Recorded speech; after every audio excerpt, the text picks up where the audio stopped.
Liebe Hörerinnen, lieber Hörer, Sie sollten wissen, dass diese CD keine Wunder vollbringen kann.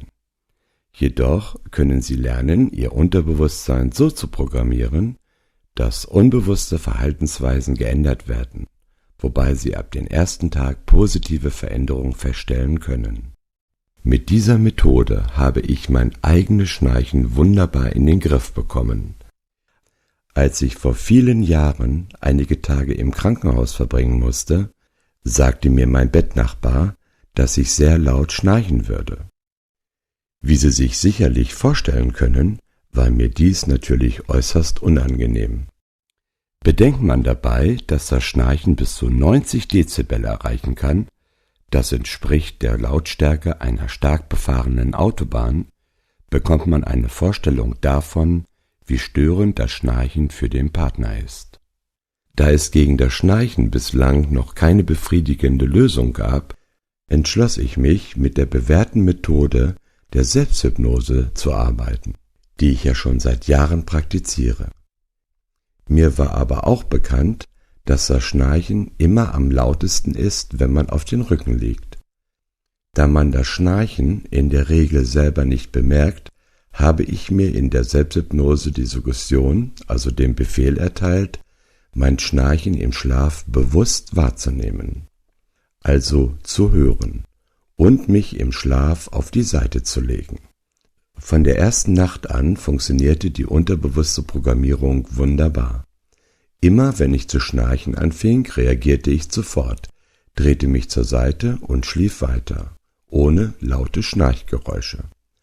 Für mich und meinen Bettnachbarn war das eine angenehme Erleichterung. Die Vorteile dieser Suggestion sind eindeutig.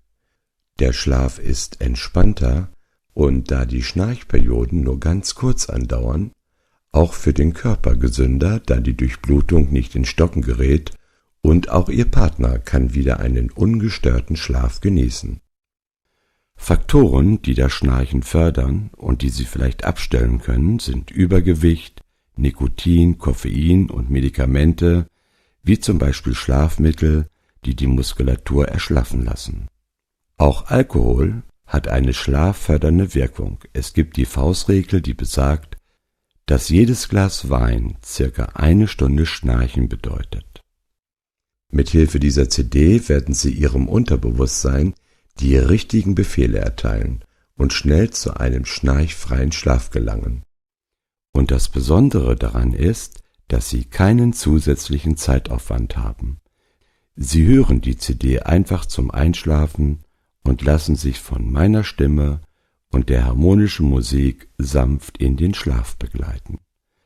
Sie werden von mir nicht mehr geweckt. Die Meditation läuft nach ca. 27 Minuten aus und Sie schlafen weiter. Für einen dauerhaften Erfolg sollten Sie mindestens über einen Zeitraum von 21 Tagen täglich die CD hören, damit sich der Befehl, aus der Rückenlage in die Seitenlage zu wechseln, in Ihrem Unterbewusstsein automatisiert. Wenn Sie das 21-Tage-Phänomen noch nicht kennen, dann hören Sie bitte jetzt genau zu. Ich wünsche Ihnen viel Erfolg mit dieser CD. Aber jetzt das 21-Tage-Phänomen. Beherzige das 21-Tage-Phänomen. Ein anderer Name für Glaubenssatz ist Gewohnheit. Alle Gewohnheiten, die du im Laufe deines Lebens angenommen hast, sind Gewohnheiten geworden, weil du sonst nicht würdest überleben können. Stell dir einmal vor, du müsstest schnelle, lebensrettende Reaktionen, zum Beispiel im Straßenverkehr, erst bewusst durchdenken, ehe du handelst. Du wärst wahrscheinlich tot, ehe du damit fertig bist. Deshalb können wir automatische Reaktionen entwickeln, die blitzschnell, ohne nachzudenken, ablaufen. Am Anfang war das natürlich anders. Da hast du jede Phase deiner Reaktion durchdacht, analysiert, verbessert, sie immer wieder wiederholt, bis irgendwann aus deiner bewussten Steuerung eine automatische Reaktion geworden ist. Gewohnheiten nutzen denselben Mechanismus im Gehirn. Du nimmst deinen Stammplatz ein, ohne darüber nachzudenken. Du fährst dieselbe Strecke ins Büro, ohne darüber nachzudenken. Du isst sogar, ohne darüber nachzudenken. Du erledigst gewisse Dinge, meist Routineaufgaben, ohne darüber nachzudenken. Gewohnheiten bekommst du immer dann, wenn du bestimmte Dinge immer wieder auf die gleiche Art und Weise angehst. Mit anderen Worten, sie wiederholst. Du schreibst dir durch die ständige Wiederholung ein neues Programm, einen neuen Glaubenssatz, nämlich den, dass es richtig ist, diese Sache so und nicht anders zu erledigen. Und wenn du denselben Vorgang etwas mehr als 3 Wochen lang immer wieder auf die gleiche Art und Weise vollführst, hat dein bewusster Verstand keine Lust mehr, diese Sache minutiös zu kontrollieren, und er delegiert sie an dein Unterbewusstsein. Fortan denkst du nicht mehr darüber nach, du tust es einfach. Verhaltensforscher wissen inzwischen, du musst mindestens 21 Tage lang eine neue Verhaltensweise immer wieder bewusst auslösen, ehe der Vorgang an dein Unterbewusstsein delegiert wird und eine neue Gewohnheit als Programm angelegt ist. Nicht 19, nicht 20 Tage, 21. Das ist das 21-Tage-Phänomen. 21 Tage stellen wirklich das absolute Minimum dar. Je länger du dran bleibst, desto besser ist es natürlich und desto leichter wird es für dich. Willst du sicher gehen, so setze dir selbst eine längere Frist von 30, 60 oder auch 90 Tagen. Die Zahl der Wiederholungen arbeitet immer für dich. Viele schaffen allerdings nicht einmal diese 21 ersten Tage.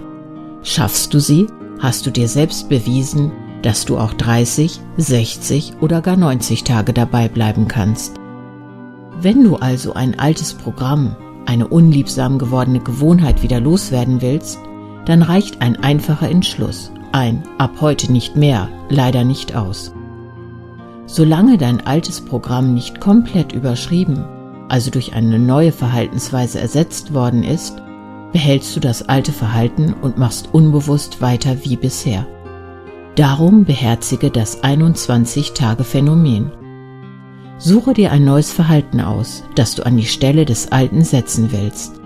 Und dann steuere dich bewusst dazu, dieses neue Verhalten 21 Tage lang immer dann zu zeigen, wenn normalerweise dein bisheriges, automatisches Verhalten kommen will. Zu Beginn wirst du dich dazu zwingen müssen. Du wirst dich bei dem neuen Verhalten fremd fühlen. Es wird dir unangenehm werden. Je mehr Tage vergehen, desto schwerer wird es dir fallen. Und die Versuchung ist riesig, doch einfach das alte Verhalten weiter zu praktizieren. Was geschieht da? Dein altes Programm kämpft ums Überleben. Das ist alles. Deine alte Gewohnheit, die du dir ja irgendwann einmal mit viel Mühe angewöhnt hast, fordert ihre Existenzberechtigung ein. Schließlich war sie jahrelang ein Teil von dir, hat dich unterstützt und jetzt soll sie vor die Tür gesetzt werden? Darum wird sie gegen den Hinauswurf ankämpfen, mit aller Macht. Die gute Nachricht ist, sie hat nur Energie für genau 21 Tage. Dann ist der Tank leer. Nichts geht mehr. Wenn du also mit deiner neuen Gewohnheit durchkommen willst, dann musst du nur einen Tag länger dabei bleiben. Denn am 21. Tag mag dein Verstand nicht mehr und entlässt die neue Gewohnheit ins Unterbewusstsein, wo sie fortan automatisch ohne dein Zutun ausgeführt wird. Belohne dich in den ersten 21 Tagen überschwänglich für jeden Tag, den du standhaft geblieben bist. Zeige der neuen Gewohnheit, dass sie dir von Herzen willkommen ist.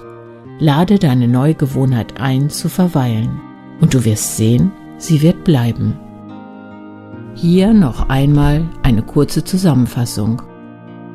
Beherzige das 21-Tage-Phänomen. Erstens, jede Gewohnheit ist automatisiertes, an dein Unterbewusstsein delegiertes Tun.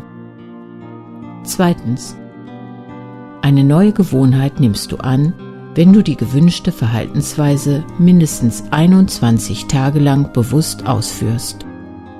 Drittens, nach 21 Tagen erlahmt die Widerstandskraft der alten Gewohnheit allmählich. Sie gibt auf, weil ihre Beharrungskräfte je länger, desto mehr aufgezehrt werden. Viertens, Je freudiger du die neue Gewohnheit begrüßt, desto sicherer hast du Erfolg.